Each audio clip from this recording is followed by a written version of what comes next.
Hello, and welcome to a very merry, iconic podcast with me, Danny Pellegrino. I'm here with a special guest this episode, Roger Kumble, who many people might know directed the movie Just Friends. And Just Friends is having its 20th anniversary, which makes me feel really too old because I remember when it came out. I remember seeing it in the theaters.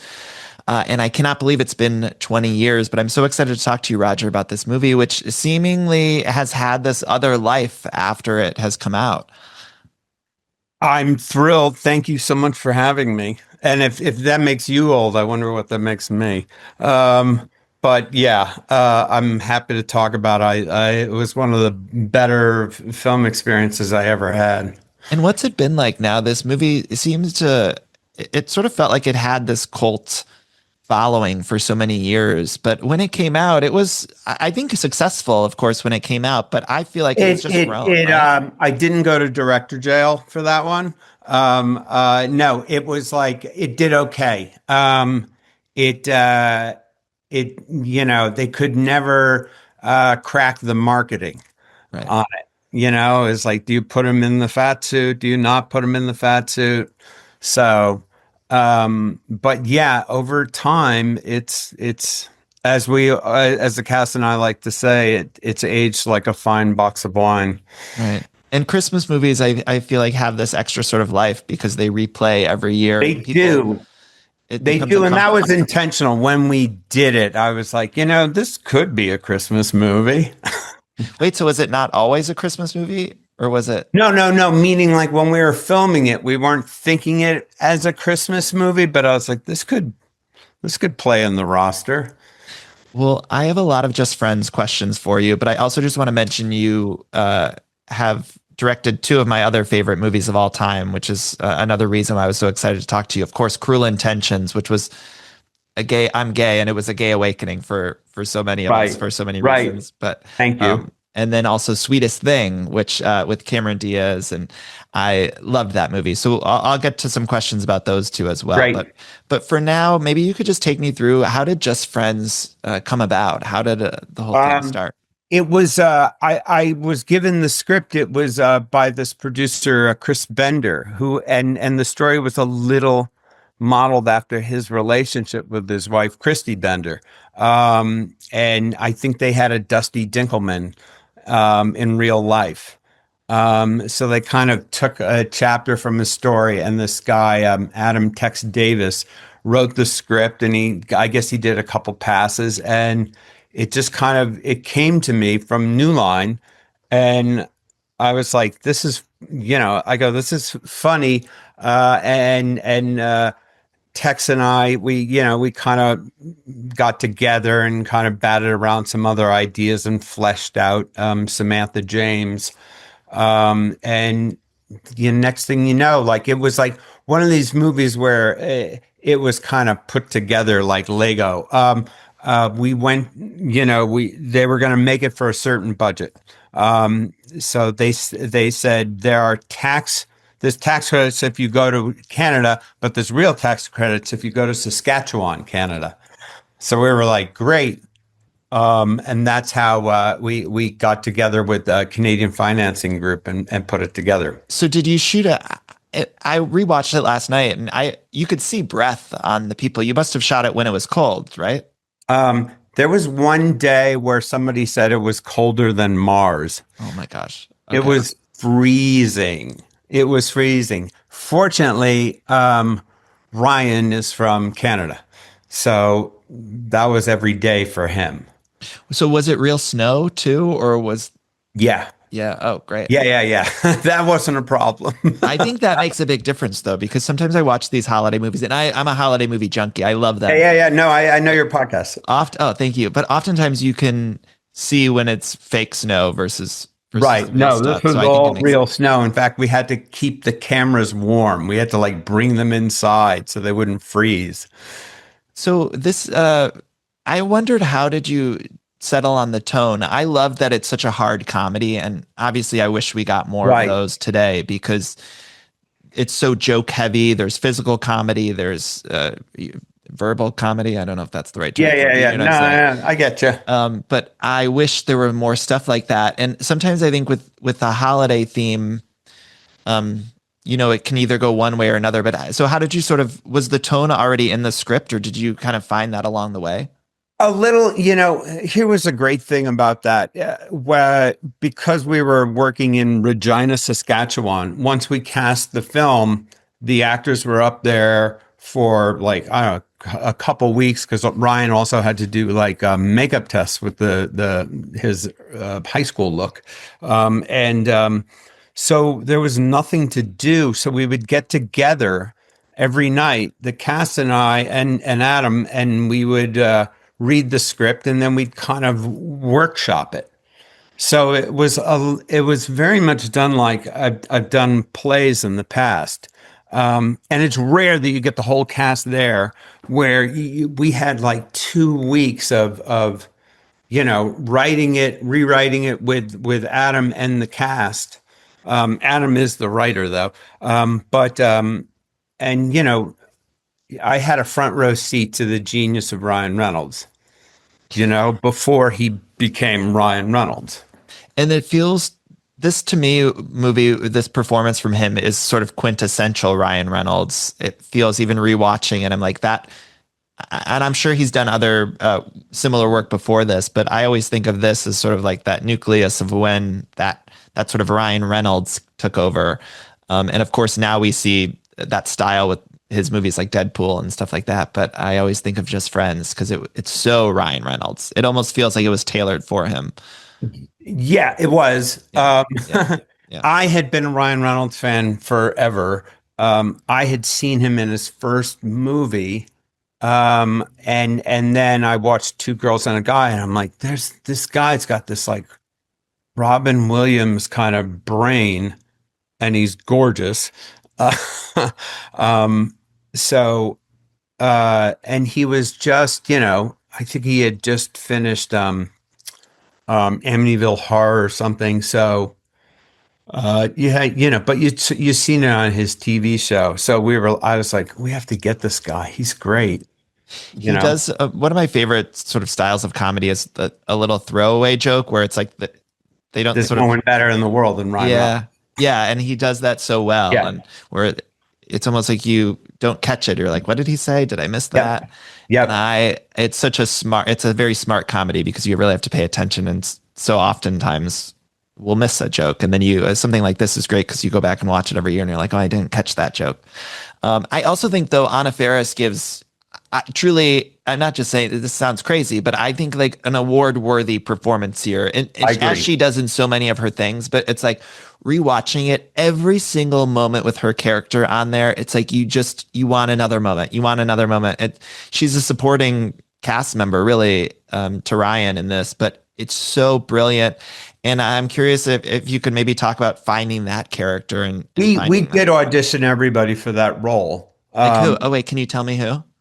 Paris came in. Paris Hilton. Oh my gosh. Okay. So do you remember, this might be a crazy question. Do you have like those tapes or anything, or is that something that, I gotta go look. Wouldn't that be amazing? oh, please release it, Roger. We would love to Right? see. Yeah. Okay. So But Paris auditioned for that role. yeah, like bunch of actors who worked in comedy back then came in, and then Anna came in, and it was like, and she had said like, well, who is this character? I go, and like back then it was like Lindsay Lohan and Paris Hilton, and I said, just put them all in a blender.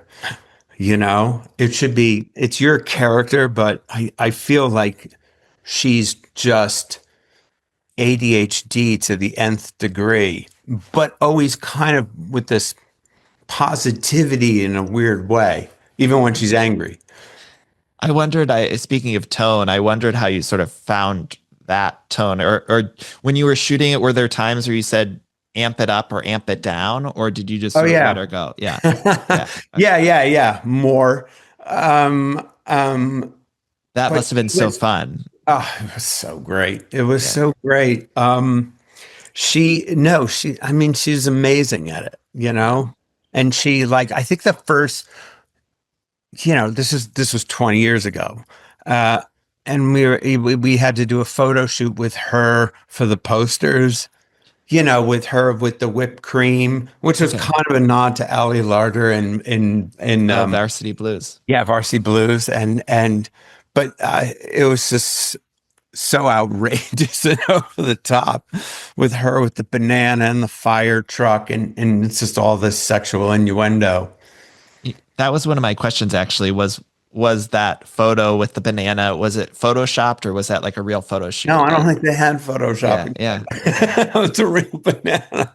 I love that. That must have been He a was that, ridiculous, but crazy day. I would say like part of the reason why is I saw a scary movie and I was like, this girl's game, Right.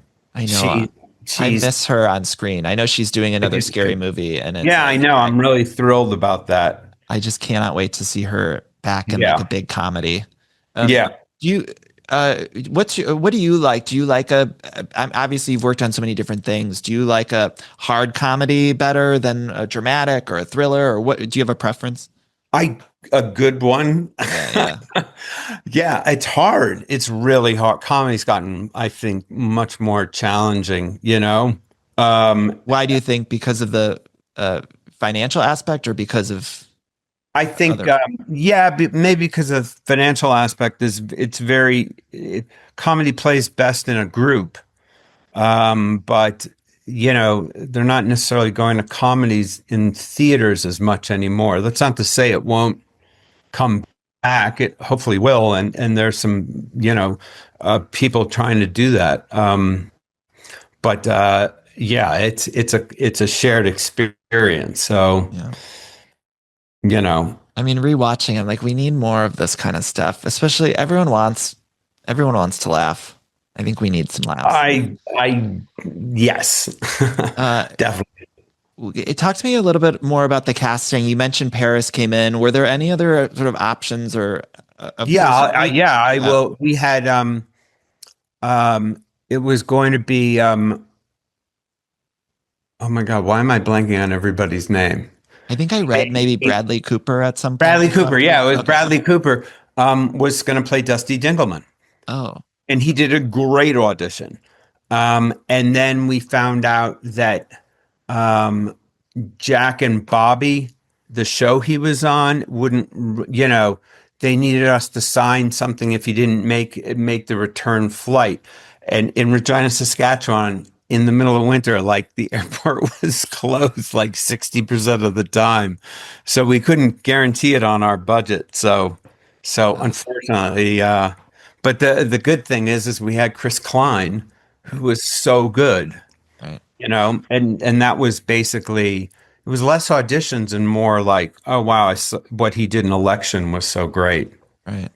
And speaking of election, obviously you worked with Reese and Cruel Yep. Intentions, and this is getting us off track a little bit. But with Cruel Intentions, it was such a perfect cast, seemingly all around. Were there any other kind of people that were almost in that movie or almost kind of happened for Cruel Intentions that you might remember? I mean, a couple people, we looked at a couple people, and like Jonathan Rhys Meyers, I think was the first Mm. person to come in, and he's amazing, you know. But I'll be honest, it was my producer Neil Moritz had just made I Know What You Did Last Summer, Mm. and he goes, "There's two actors, Ryan Phillippe and Sarah Michelle Gellar." Um, and I was my first film. I was like, okay. Yeah, So a lot of it was just luck. And we cast those two right away, and then we went on a long search for Cecile. Um, Selma came in and read, and Reese. Reese was Ryan and I taking her out to dinner, and we got super drunk, and I begged her. oh, I love that. Were they Yeah, together at that point, or did yeah, they? they were, they Okay, were. okay. So back to Just Friends. I'm curious. Would you have a favorite moment from the movie? Is there something that sort of when you catch it on TV? I don't know if you rewatch it ever, or if people send you I mean, news, I or think, yeah, and it was like, um, I think when Ryan comes back in the room and his brother drugged her Mm, with the blueberry line and all that, And that very little of that was scripted, because if it was scripted, we would get notes like, you can't put her in a head Oh, right. Bugs Bunny thing and spitting out toothpaste. We just, I don't, yeah, like we just went crazy that day. But the orchestration of it, with the slapping and all that, and her popping up over his head, we just kind of worked that with the actors and a stunt coordinator, and it was just great. It I was yeah. it makes me laugh. That, and it was funny when we hired Chris Marquette, who's a terrific actor. He plays Ryan Reynolds' brother in it. Yeah. Plays, yeah, and he said, I feel like I should look up to my brother. And I said, that's a great choice. I want to go the opposite way, because my brother and I beat the shit out of each other every day. We love each other, Yeah. but that's what we did, you know? So, and what was great was those, you know, fake slaps on film don't necessarily read well. You just gotta, You got to go for it. and Ryan and Chris just went with it. Oh my gosh. Yeah, Yeah, rewatching. I have two older brothers, and I really connected to that part of exactly. the I whole think thing. that's what makes it relatable. Yeah. It's like brothers don't. They're, yeah. And you sort of even though they're adults, I think even all of my family, both my brothers and myself have kids, and it's like even still when we see each other, it's like you do that thing of like stop hitting yourself, and they're Right. Yeah. Yeah. hitting Yeah. you Yeah. for Yeah. it, And the it's like spitting you sort and of the morph sucking into up a the child. saliva. Yeah. Yeah, you morph right back into the sort of teenage Exactly. years. But I loved it, and I loved all the physical comedy in the movie. I mean, I there was a moment where Anna at the mall sort of falls over Yep. the ledge at the mall, and you mentioned Looney Tunes, and I love that kind. There's like almost a Looney Tunes element to this movie at certain points in the best There of is. ways. Oh no, I mean that, and the sled going down with Ryan on it and Yes. flipping over. Yeah. Ugh, I love that. I love Yeah. that. Yeah.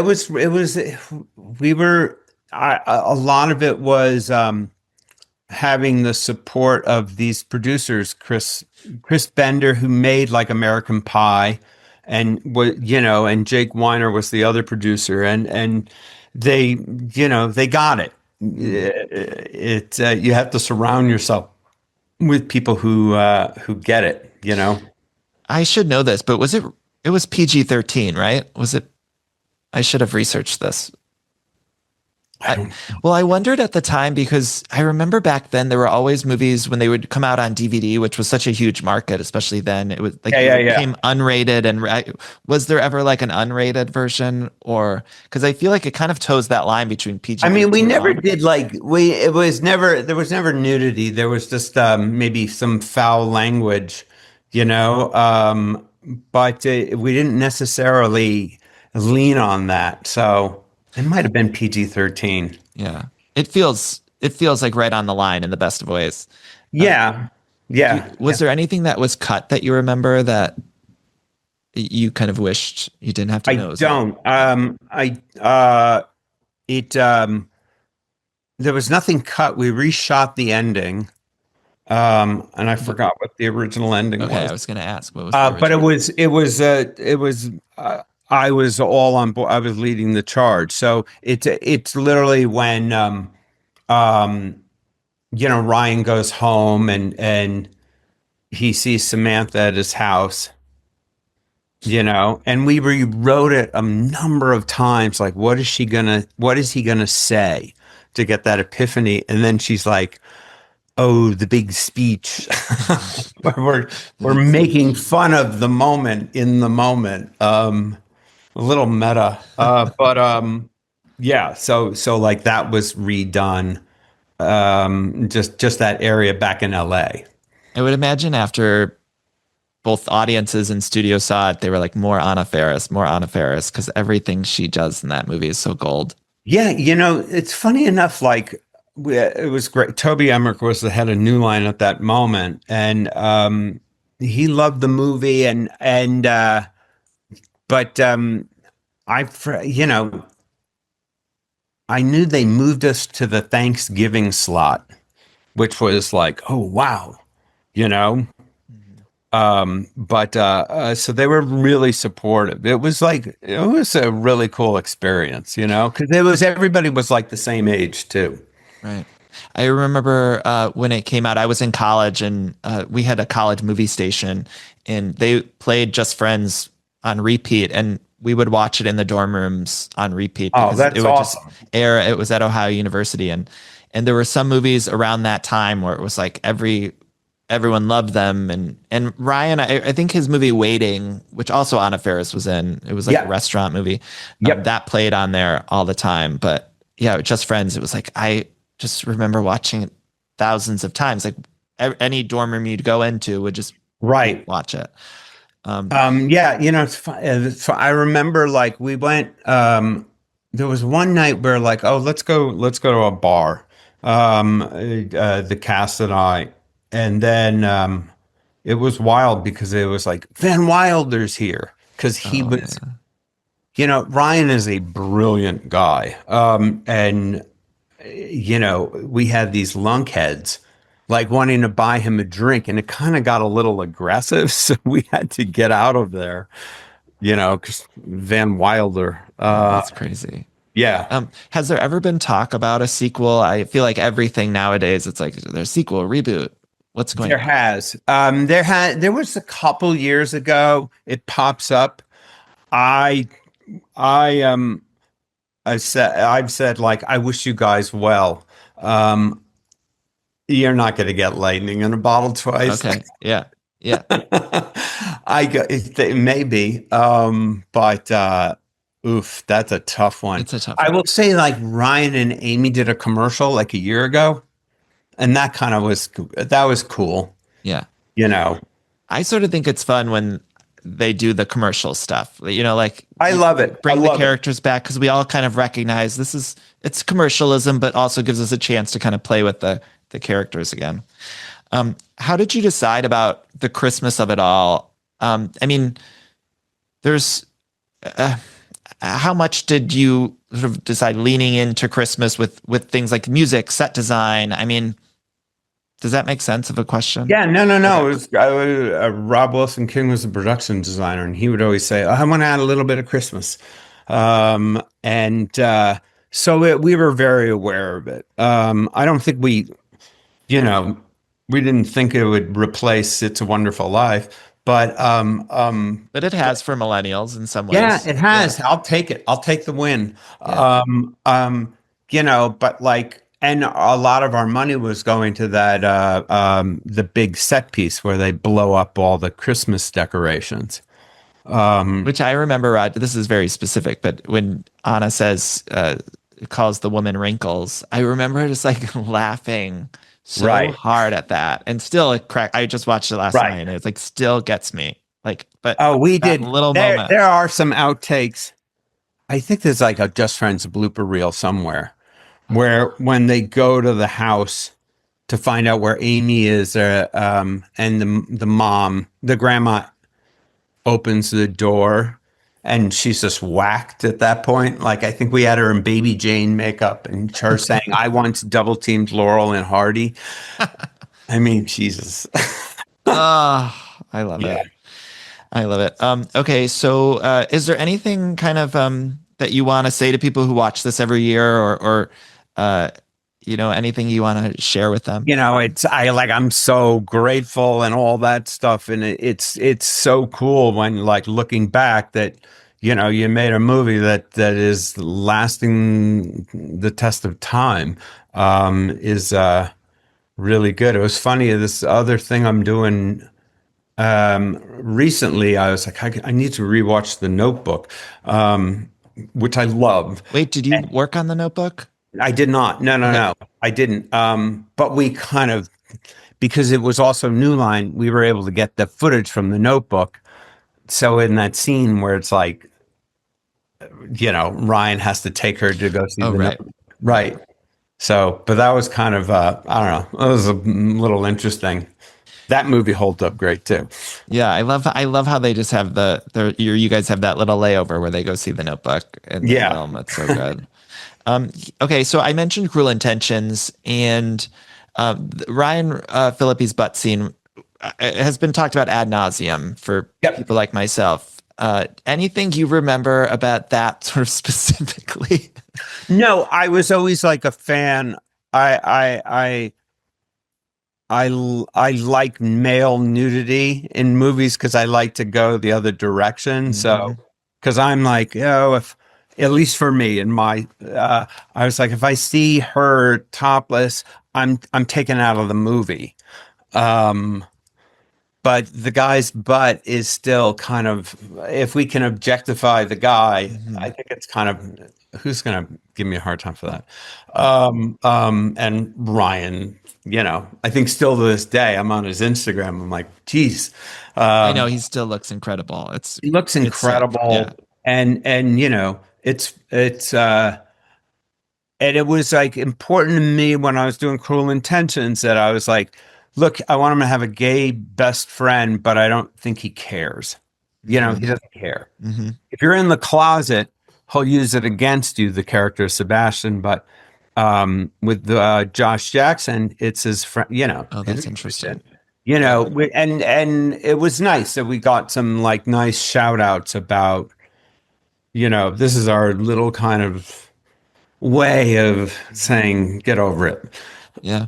I mean, I always think about how that little moment, his little butt scene, I don't know, of Right. how it still lives on. And in so many of my friends and people that I know around my age, it's like that was it for us. Yeah, no, I remember seeing a shirt with somebody wearing that said Cruel Intentions made me gay. And Yeah. then I kind of brought a tear to my eye. Yeah. Like, cool. It did for me. I mean, Yeah. No, I wrote about it in one of my books. I talk about that scene specifically. It was just so kind of I just remember it being so formative for me. And right. um yeah, and I love that movie. And I'm curious, I know throughout the years you did Cruel Intentions 2, which I think was like a made for video thing, and then Intentions 2 was that it was this right after when we did it hadn't come out in the theaters, and then they were like, do you want to do a TV series? And I was like, no, I want to make another movie. And they're like, you can make this much. And I was like, oh, I'll do that.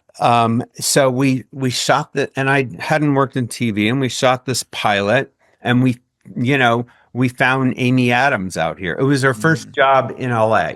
She had done like one movie in the Midwest.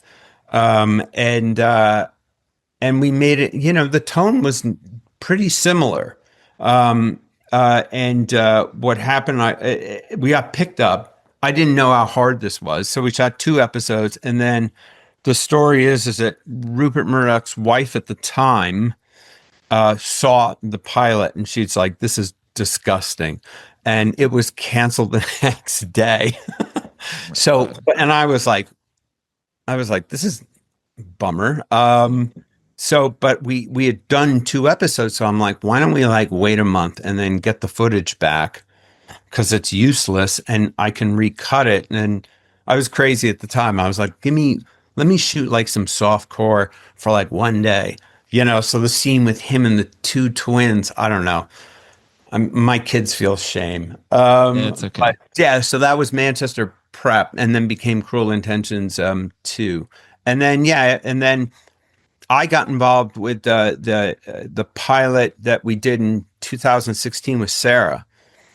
Which I saw. There's sort Yeah, of like a yeah, it's copy floating that around. floats around. Yeah. Yeah, Yeah. And I wish I was so sad because I wished we got it. I do too. But it was a great experience, and I was more kind of well, the universe is telling us something. So I know it's floating all over because yeah, we were very happy with it. They just couldn't find NBC couldn't find a show to pair it with. Right. And then But yeah, at the and same time, maybe I always thought too, maybe it'd be best on like a cable, something where you can really it's get it should, it should have been on a cable. yeah. But again, like I'm not that experienced in television, and we went to NBC first, and they bought it in the room. Yeah. So yeah, and then they did a TV series. I wasn't involved with that TV series 2 years ago or something like Um, that on Amazon. okay. I saw the musical, and the night that I went, Sarah, Reese, and Selma were all there together, and they were I at was the there. table. Oh, were you there? Oh my God. Yeah, they sang happy birthday to me. Yes. Oh my gosh. Yes. Okay. Yeah. I remember like meeting Sarah and Selma in the lobby. It was an incredible experience, that musical, because I again, like, somebody called me and they, are you going to your musical? I go, what musical? And it was these younger people, Jordan Ross and Lindsay Rose, and they put together this called the parody unauthorized musical. I'm like, well, this better be good or I'm shutting it down. And I went with my wife, and I was like, this is great. And I met with them the next day, and I go, here's my rights for $1. But let's do it legally. And now it's still in production somewhere in the It was world. great. I remember Yeah, loving it. yeah, it Yeah. was great. And they did a production in the West End a year ago in London. It was amazing. But I wonder, why do you think that property is so lives on? Like that's one that just seemingly keeps popping up, and It keeps popping up because the story's so good yeah. about these two kind of corrupt people, and through this relationship with this innocent person, he rediscovers his love and his soul. And I think it's also because it's a tragedy. Mhm. That was the one thing. When I it was my first movie, and when I sold it, there were a lot of people who wanted to buy it, but they're like, "Oh, does he have to die?" And I go, "He has to die. It has to be a Mhm. tragedy, or it won't resonate." You Mhm. know. So It's so good. It's so good. I also want to quickly, I know I have to let you go, but Sweetest Thing has yeah, really also taken on a new life of its own since being released. I mean, I think when it came out, it was maybe looked at as not successful. no, it was a disaster when it came out. Okay, so when did you notice as the shift? It was. I have to give credit to the gay community. Um, Yeah, we be- always loved it. they championed it. And I kept hearing, there's this gay bar outside of New Orleans, and it's played on a loop. And I was like, what? Really? Oh, awesome. Yeah. So that over the years has just gained more ground. Yeah. Uh, and that was the hard thing about that movie is the uh, the streamers now, they play the theatrical version, which doesn't have the penis song. So Peanut song is the best part. I know, and I've been trying. I've been like, it's like I need like a high powered lawyer or somebody just to say, hey guys, can you just use the cut with the penis song? Right. Yeah, I always felt like with that movie, the characters, the gay community sort of says this about something like Golden Girls or Sex in the City. It's like we don't really get movies that have three gay leads, and there's very rare that we even see women in movies like that right. too. But so I always thought Sweetest Thing feels very much like the character. You could replace them with gay men, and like they talk. 100%. You know what I mean? 100%. And I love Yeah, that. And those yeah, women are just also funny. they are Um, amazing. okay, and how did you go from? How do you kind of, I guess you answered this earlier, but going from something broad comedy to Cruel Intentions, and are you always just I, sort of looking for I different just stuff? respond to the idea. Yeah, whatever's a good story, and yeah, whatever I'm feeling in the moment. A comedy's so hard, though. Yeah. I'm old. No, you're not. I don't No. know if I want to. I mean, it's so hard to get it right. Lately I've been, I've been working in like young adult kind of stuff, and I like that because it can get melodramatic, and then I'll infuse some comedy in it, just to, because Would it's. Would you like to do another big comedy? I won't say no, Yeah, yeah. but oh man, It's hard. you'll age. No, no. And I'm I happy I have like Sweetest Thing and Just Friends, and just to. I never made my life easy. I don't know why. Like, I also did like the first African American Disney. I made a G-rated Martin Lawrence film. College Road Trip, of course. Yeah, yeah, Yeah, yeah. yeah, But yeah. I was like, what was that? I love that, Roger. I'm Yeah. a screenwriter myself, and I Oh, work for fantastic. most of my stuff is comedy, and it's hard to get it. I have great production companies attached, but it's hard to get them greenlit right now. I mean, it's hard to get anything greenlit right now, but okay. I ask a lot of actors this question, but like, is there an actor that you've worked with or a specific scene maybe that comes to mind if you're like, that you've directed that you're like, that was some of the best acting I've seen, whether comedy, thriller, whatever. Is there a couple moments throughout your career that you thought, oh man, that person, that moment, that scene blew me away? You know, this is going to sound, it's not a movie. I directed many episodes of Suits. And which crazy how that's had a renaissance. Yeah, right? Yeah. And there was a scene between Rick Hoffman and Sarah Rafferty when he finds out that she's been lying to him about Mike Ross, Patrick Adams' character. And I remember going, wow, these are two great actors on their game. But I don't know, I've had so many. I mean, yeah. I love that. Well, Roger, thank you so much for taking the time to talk. Oh, my pleasure. Thank you. Truly such an honor. I'm a huge fan of your work, and we just sort of scratched the surface. But Just Friends is on digital now, 20th anniversary, which is wild. Thank you for Just Friends, and Merry Christmas. And I hope that throughout the holiday season, I know everyone's going to be rewatching it on digital, but I hope that you know just how much we love it, especially this time of year. Because these are so much. Thank you very much. Yeah, it's a comfort movie for so many of us. I mean, I put it on last night and I just felt warm and fuzzy, but also like still got a hearty laugh, because some of the other Christmas movies that we love that are warm and fuzzy don't give us the laughs. But I like, this is like such a hard comedy, and I love it. So anyway, thank you. Thank you very much. This branded segment is introduced by Amazon and Acast Creative. This Cyber Monday, Amazon is making it easy to find everything for everyone on your list. Whether it's the gift they've been hinting at all year or something they didn't even know they needed, you'll find it on Amazon. With Cyber Monday deals, you can save up to 40% on the hottest tech, toys, and home essentials. So before your cart fills up faster than your inbox on a Monday morning, shop smart, shop early, and make this season surprisingly easy with Amazon Cyber Monday deals. Now, I'm here with my mother, a shopping expert, Linda Pellegrino. Now, Mom always asks for you to come on the podcast. And I thought, what better time for you to come on than when talking about holiday shopping with Amazon, which I know you do a lot. And I have lots of experience shopping with Amazon and then shopping before Amazon. And not to throw Dad under the bus, but you do most of the holiday shopping for everyone, right? Yes, all of it. He buys for me, but I do it for everybody else. Once in a while, he'll go on He used to always go on Black Friday.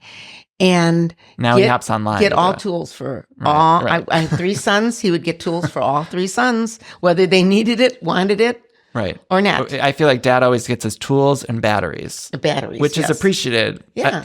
And I feel like even now I'd appreciate the batteries more, having Lucky. Oh, yeah. Because a lot of his toys and stuff, everything takes batteries. Wait till you really experience it. Like, you'll need a whole slew of batteries because everything operates, and you'll need the scissors to cut through all the packaging. And I think Dad got me on Amazon like this battery pack, which we use all the time, but it's got every size battery in it. Your brothers have them. And it's really convenient. It's wonderful. Yeah. But you do a lot of the holiday shopping. I feel like you're in charge of the decorate. You're like Mrs. Claus. Yeah.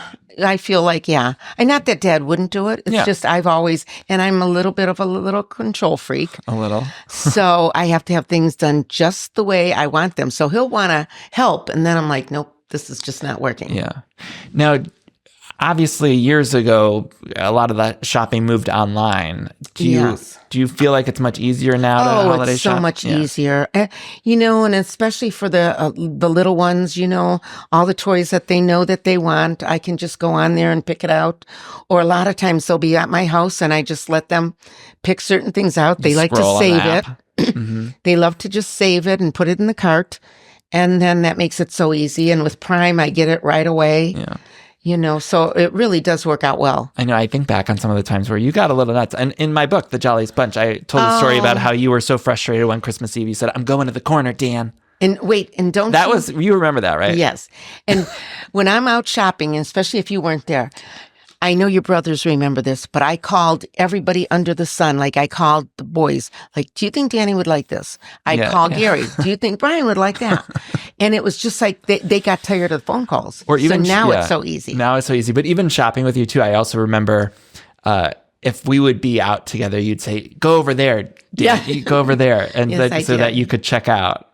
Yes, I did. Yeah, but it was a lot of effort. I just remember that And one. a lot of good memories. A lot of good memories, but my favorite story is just that Christmas Eve. And when I wrote about it in the book, a lot of people reached out. I was like, did that really happen? And it's like, you definitely got in the car and said, go into the corner, Dan. I really didn't know where I was going, but I just said, I have to get out of here. They were all asleep. I was doing all the work.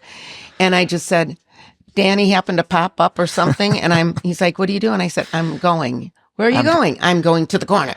Yeah, you didn't. I'm going to the corner. You just were upset. I think everyone I think whoever's in charge of sort of all the holiday stuff tends to get like that. It's really, I heard from so many people that just reached out and said, oh my God, this is my mom, or this is me, or this is my dad, whoever it was in their family. There's always like one person that kind of takes the brunt of the holiday. But that said, you made our holiday so special. So I love you so much because I love you too.